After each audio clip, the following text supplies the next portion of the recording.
अस्सलाम वालेकुम my dear viewers. I hope all of you will be fine completely. इससे previous video के अंदर हमने कोवेलेंट बॉन्ड को डिस्कस किया था और आज की इस वीडियो में हम बॉन्ड्स की एक टाइप है जिसको कहते हैं कोऑर्डिनेट कोवेलेंट बॉन्ड, उसको डिस्कस करेंगे। अपने टॉपिक को शुरू करने से पहले मेरी आपसे रिक्वेस्ट है कि अगर अभी तक आप मेरे चैनल पर नए हैं तो सबसे पहले मेरे इस चैनल को सब्सक्राइब कर लें और साथ ही में मौजूद बेल आइकन को भी ज़रूर प्रेस कर लें ताकि आपको मेरी आने वाली वीडियोस के नोटिफिकेशंस बर वक्त मिलते रहें।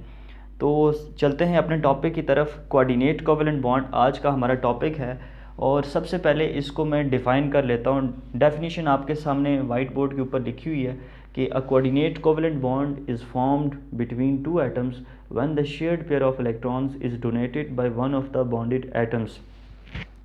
इससे पहले ये होता था आयोनिक बॉन्ड जब बनता था ना, तो मैंने आपको बताया कि वो कंप्लीट ट्रांसफ़र ऑफ इलेक्ट्रॉन से बन जाता था।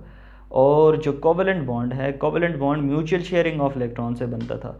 बट जो कोऑर्डिनेट कोवेलेंट बॉन्ड है ना, इसमें याद रखिएगा कि जो डोनर एटम है वो अपना पूरे का पूरा इलेक्ट्रॉन पेयर शिफ्ट कर देता है एक्सेप्टर एटम को।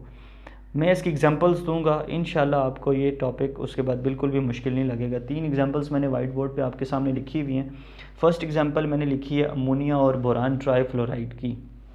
ठीक है, इसमें आप देखें अमोनिया पीरियोडिक टेबल का 7वां एलिमेंट है, इसका एटॉमिक नंबर 7 है और इसके पास एक लॉन पेयर ऑफ इलेक्ट्रॉन मौजूद होता है। ठीक है, और बोरान ट्राईफ्लोराइड का एटॉमिक नंबर 5 है। और आप अगर देखें इसकी हम इलेक्ट्रॉनिक कन्फिग्रेशन की बात करें तो बोरान के वैलेंस शेल सबसे पहले फर्स्ट शेल में 2 इलेक्ट्रॉन्स होंगे, क्योंकि 5 है, 2 इलेक्ट्रॉन्स फर्स्ट शेल में आगे और बाकी जो है इसके जो 3 इलेक्ट्रॉन्स हैं इसके सेकंड शेल के अंदर आएंगे। ठीक है, अब क्या होगा, बोरान क्या करता है कि 3 फ्लोरीन एटम्स के साथ ये कोवेलेंट बॉन्ड बना लेता है।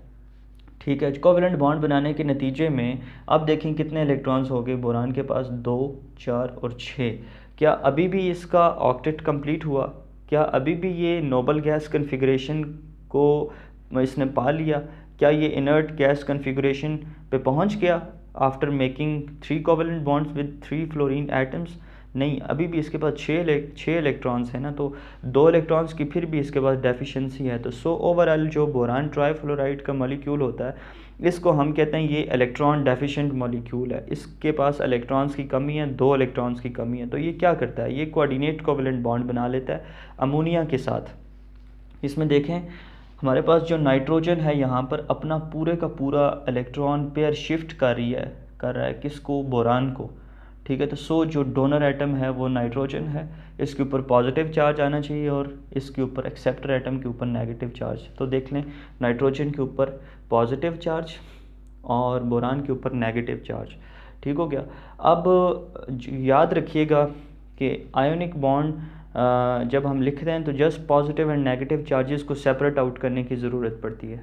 ठीक है, कोवेलेंट बॉन्ड को शो करने के लिए बीच में एक लाइन लगाई जाती है, डैश टाइप लाइन लगाई जाती है। ये सारे कोवेलेंट बॉन्ड्स आपको लिखे हुए नज़र आते हैं। कोऑर्डिनेट कोवेलेंट बॉन्ड को एक्सप्रेस करने के लिए हमें एरो शो करना पड़ता है towards from the donor atom towards the acceptor atom. ये arrow basically coordinate covalent bond को शो कर रहा है। ये थी फर्स्ट एग्जांपल। और इस मॉलिक्यूल के बारे में, इस कम्प्लेक्स के बारे में याद रखिएगा, बेशक इसमें नाइट्रोजन के ऊपर पॉजिटिव और बोरान के ऊपर नेगेटिव चार्ज आपको नज़र आ रहा होगा, बट ओवरऑल ये कम्प्लेक्स जो है ये न्यूट्रल है। ठीक है, ये न्यूट्रल कॉम्प्लेक्स है। उसके बाद सेकंड एग्जांपल पे अगर हम आएँ तो ये मैंने लिखा हुआ है वाटर आपके सामने।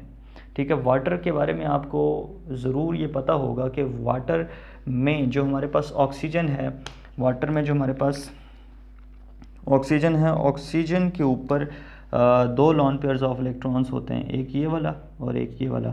ठीक है, अब क्या होगा, ये ऑक्सीजन अपना ये पूरा lone pair of electron shift कर देगा इस हाइड्रोजन को, और जब इसको शिफ्ट कर देगा तो हमारे पास बन जाएगा क्या चीज़, हमारे पास कोऑर्डिनेट कोवेलेंट बॉन्ड बन जाएगा।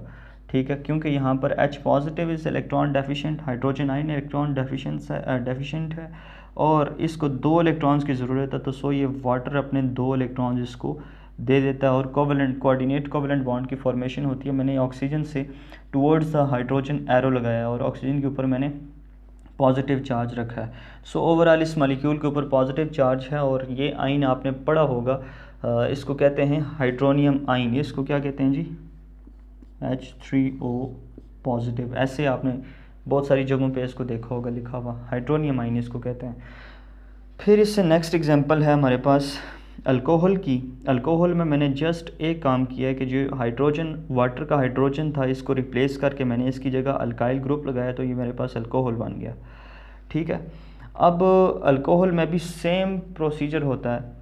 ठीक है, जो लॉन पेयर ऑफ इलेक्ट्रॉन है ये शिफ्ट हो जाता है